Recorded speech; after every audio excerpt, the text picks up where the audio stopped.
All right, welcome to Mr. Stevens' class. I am going to do things a lot different than I ever have before. So this video is kind of an idea to get you used to the idea that you're going to be watching videos, and hopefully get you used to the idea of taking notes while you're watching these videos, and that way you can get yourself acclimated to the process of learning math this way. The idea of watching the videos is that the time we do get together is going to be more directed towards the material and less about trying to get everybody to pay attention to me at the board. Instead of all that, now I just want to have our interactions be more about the math and less about whether or not you're paying attention. So with that being said, I want to give you a couple of keys to being successful in my class. All right, so the very first thing, the first key to success, number one, is learn, and here I'm going to say it like this, learn math speak. Right? Learn math speak. Right? So what you say and how you say it really matters. And the best example of this that I can possibly give you is that I had a professor at KU. Her name was Dr. Gavosto, and what she said is, she said the hardest part about learning math is that there's a lot of ambiguity, and ambiguity means multiple meanings. All right, so really, if we treat math like a foreign language, then we're going to be learning more about the words and how to use those words, and less worried about how numbers and letters and stuff interact with each other. So I really want you to treat this like a vocabulary class, like a foreign language class. If you're really good at speaking 2 or 3 languages, well then let's learn a new language, and the language you're going to be learning is math. All right, so the ambiguity that Dr. Gavosto was talking about, ambiguity,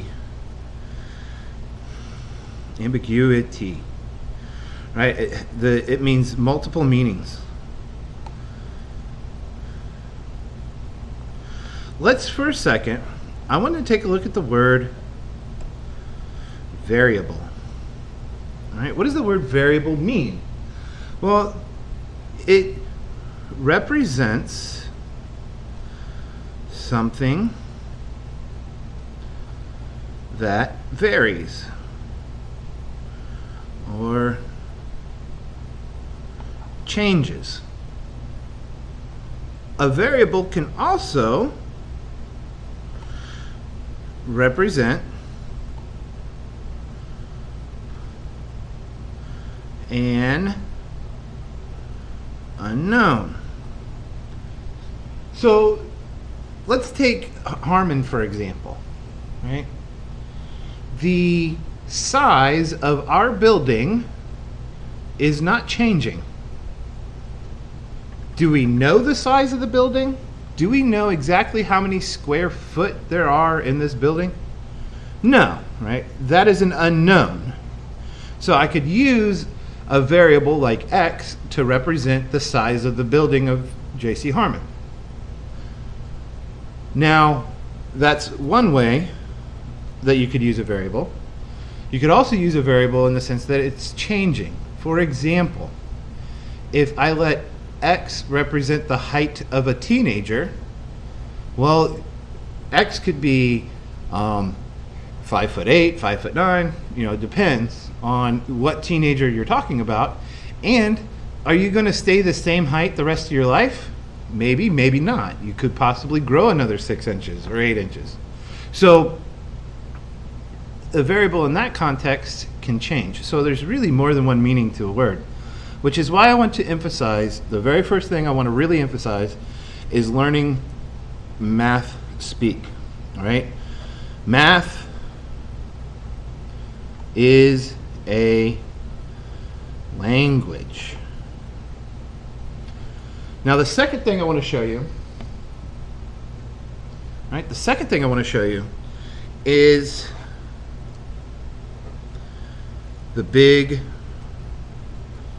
picture. Everything that you're going to be learning in this course, is going to fit into this big picture. And here's the picture that I want to show you. It's just this box here. And in the middle is some sort of a concept or an idea. And I'm going to break that concept into 4 parts. We have expressions, equations,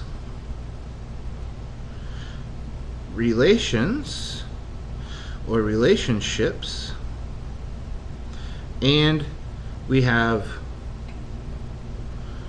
models or modeling.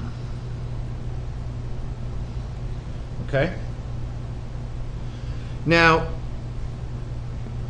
the traditional way we teach math is that we teach how to handle expressions, what to do whenever we have an equation, what does the graph look like, and how do I apply that to a real-world situation. All right, so an expression is just simply a statement. Right? It is a statement. It's a mathematical statement in general, but more specific, just it is any old statement. An equation is 2 statements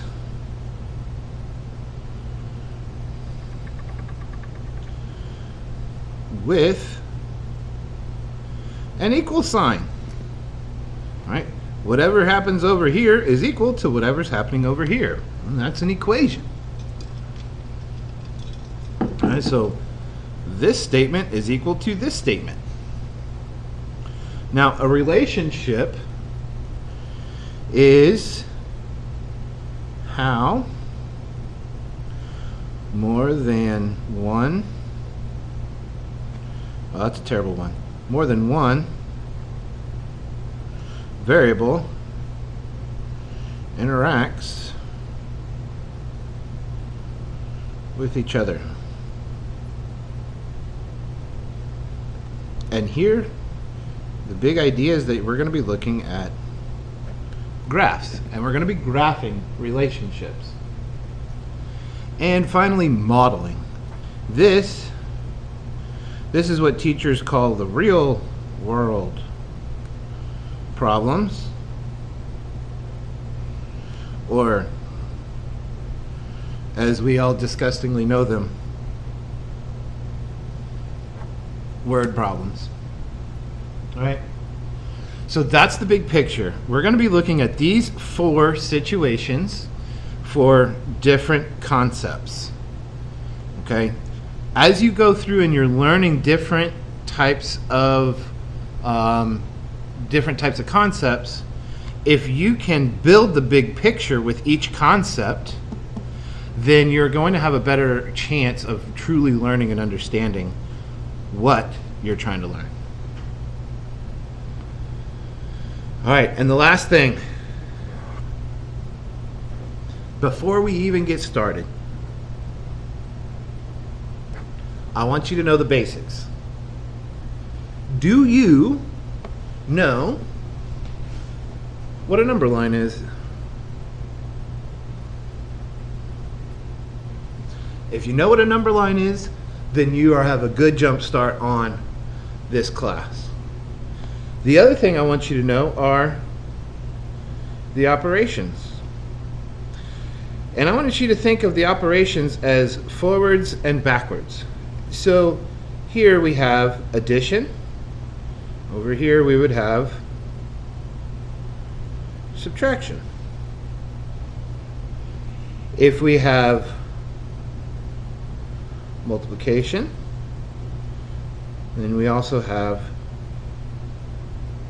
division.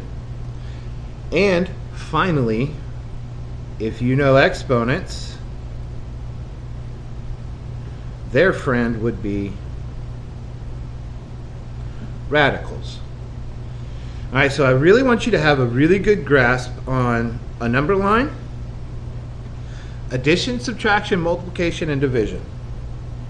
And from there, if you have an idea of how exponents and radicals work, we're going to have a really, really good semester. I'm going to build on these basic ideas and nothing more. So if you really understand these, I want you to start trying to build the big picture with me as we go through these videos.